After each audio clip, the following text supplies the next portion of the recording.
আসসালামু আলাইকুম সবাইকে। এই ভিডিও টিউটোরিয়ালে আমরা যে কাজটি করব সেটি হচ্ছে সিএসএস এর মাধ্যমে কিভাবে আমরা একটি ইমেজকে স্টাইল করতে পারি। তো সেটি করার জন্য সরাসরি আমরা নোটপ্যাড প্লাস প্লাসটি ওপেন করে রেখেছি এবং তার সঙ্গে সঙ্গে বেসিক যে স্ট্রাকচারগুলো সেগুলো তৈরি করে নিয়েছি। তারপরে আমাদের ডেস্কটপে আমি একটি ইমেজ নিয়ে এসেছি, সেটার নাম দিয়েছি পুষ্প ডট জেপিজি টাইপের একটি ইমেজ আমি নিয়ে এসেছি। আপনারাও আমার সঙ্গে সঙ্গে সেম কাজটি করে নেবেন। করে নেওয়ার পর এখন আমি যে কাজটি করতে চাচ্ছি সেটা হচ্ছে আমরা একটি হেডিং তৈরি করে নিই। এখানে আমি একটি H1 দিয়ে হেডিং তৈরি করে নিলাম এবং এখানে বলে দিলাম ইমেজ, কন্ট্রোল H দিয়ে সেভ করে নিলাম। তাহলে দেখেন আমার কিন্তু হেডিংটা তৈরি হয়ে গেছে। তো আমি এখানে বলে দিলাম image with CSS, control H দিয়ে সেভ করে নিলাম। তাহলে আমার ইমেজ উইথ সিএসএসটা চলে এসেছে। তো এবার আমরা চাচ্ছি একটি ইমেজ আনতে। তো ইমেজ আনার জন্য আমরা ইমেজটা একটু লিখে ফেলি,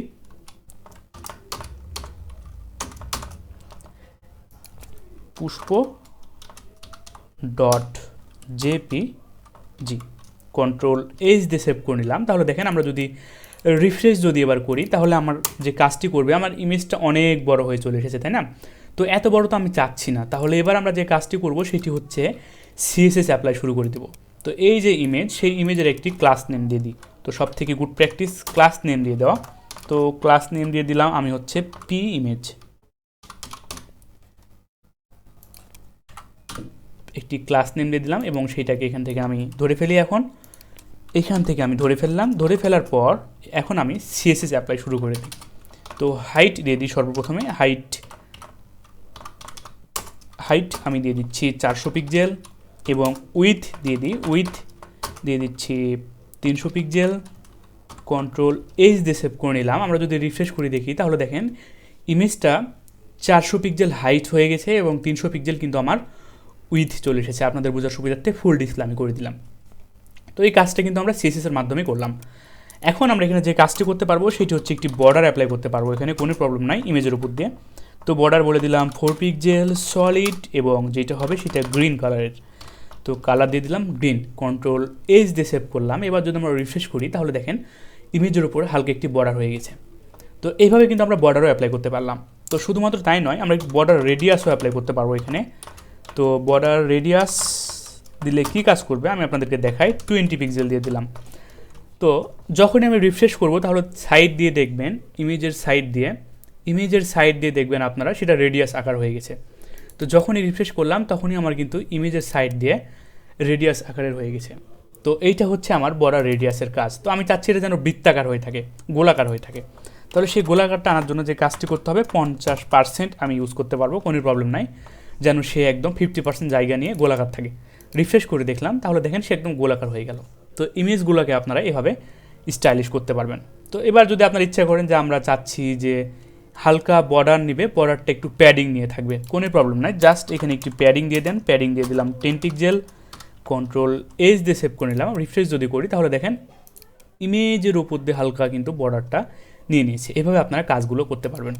তো আমরা যদি এবার ইমেজটাকে সেন্টারে আনতে চাই তাহলে কি আমরা নর্মালি টেক্সট অ্যালাইন সেন্টার দিয়ে আনতে পারবো? কখনোই নয়। তো দেখেন নর্মালি টেক্সট অ্যালাইন সেন্টার দিয়ে দিলাম, সে কিন্তু আমাদের আর সেন্টারে আসেনি, সেন্টার পজিশনে আমাদের আসেনি। সেন্টার পজিশনে নিয়ে আসার জন্য আমাদেরকে যেটা অ্যাপ্লাই করতে হবে সেটা হচ্ছে এই যে ইমেজ রয়েছে সেই ইমেজটাকে একটি ডিভের মধ্যে রাখতে হবে।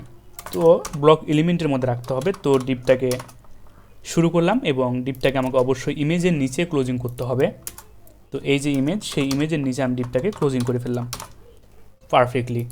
তো এই ডিভের একটা আমরা এবার নাম দিয়ে দিব। এই ডিভের একটা আমরা কী করবো এবার ক্লাস নেম দিয়ে দিচ্ছি, class equal Depp image.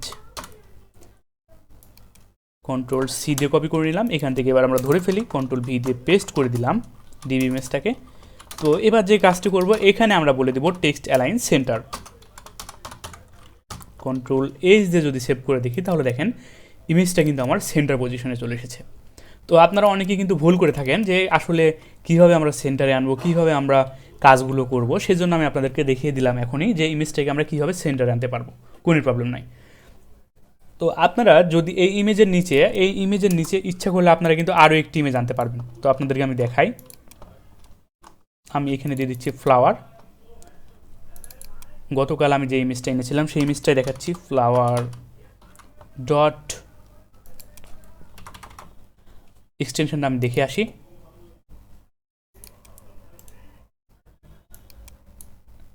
JFIF extension হচ্ছে আমার JFIF flower dot JFIF control H দিয়ে সেভ করে নিই। তাহলে দেখেন আমার কিন্তু এই যে পাশাপাশি আরও একটি ইমেজ চলে এসেছে। তো এইভাবে আপনারা কিন্তু ইমেজগুলোকে নিয়ে আসতে পারবেন। শুধুমাত্র তাই নয়, আমি আপনাদের বোঝার সুবিধার্থে এখান থেকে টেক্সট অ্যালাইন সেন্টারটা আমি কেটে দিচ্ছি। এটা ছোট ডিসপ্লের জন্য এই অবস্থা হয়ে আছে, তবে এটা কিন্তু পাশাপাশি থাকবে। তাহলে এটা বুঝতে পারলেন যে ইমেজ হচ্ছে আমাদের ইনলাইন এলিমেন্ট, তাই না? তো ইমেজ হচ্ছে কিন্তু আমাদের পাশাপাশি হয়ে গেছে। তো এটা হচ্ছে আমাদের ইনলাইন এলিমেন্ট। তো এটা ইনলাইন এলিমেন্ট যেহেতু, সেজন্য এটাকে যদি আমরা সেন্টার পজিশনে আনতে চাই, তাহলে এইটাকে আমাদের কি করতে হবে, একটি ব্লক এলিমেন্ট নিতে হবে। সে ব্লক এলিমেন্টের মধ্যে আমাদেরকে একটি ক্লাস নেম দিতে হবে, বা সেখান থেকে আমরা style date text align center করতে পারবো। তো এখানে আপনারা শুধুমাত্র ডিভ নয়, এখানে ইচ্ছে করলে আপনারা প্যারাগ্রাফও নিতে পারতেন। আমি আপনাদেরকে দেখায় আপনাদের বোঝার সুবিধার্থে এটাকে প্যারাগ্রাফ দিয়ে দিলাম, এবং প্যারাগ্রাফটাকে এখানে আমরা ক্লোজিং করে দিলাম। তার পরবর্তীতে এখানে ক্লাস নেম ঠিকই থাকলো, শুধুমাত্র এখানে আমরা বলে দিলাম text align centre. Text align centre দেওয়া মাত্রই সেই দেখেন আমাদের সেন্টারে চলে আসবে। কন্ট্রোল এইচ দিয়ে সেভ করে দিলাম।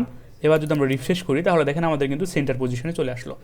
তাহলে আজকের ভিডিও টিউটোরিয়ালটি থাকবে এই পর্যন্তই। দেখা হবে নেক্সট ভিডিও টিউটোরিয়ালে। আমি কী করলাম আমি আপনাদেরকে আবার রিভিউ দিয়ে নিচ্ছি। জাস্ট আমরা এখানে একটি হেডিং এনেছি, হেডিং এনে দেওয়ার পর একটি ইমেজ এনেছি, ইমেজটাকে বর্ডার দিয়েছি, হাইট দিয়েছি, উইথ দিয়েছি, বর্ডার রেডিয়াস ইউজ করেছি, এবং সেইটাকে একটি ডিভ এলিমেন্টের মধ্যে রেখে text align centre position use করে আমরা ইমেজটাকে সেন্টার এনেছি। দেখা হবে নেক্সট ভিডিও টিউটোরিয়ালে। ধন্যবাদ সকলকে, আল্লাহ হাফেজ।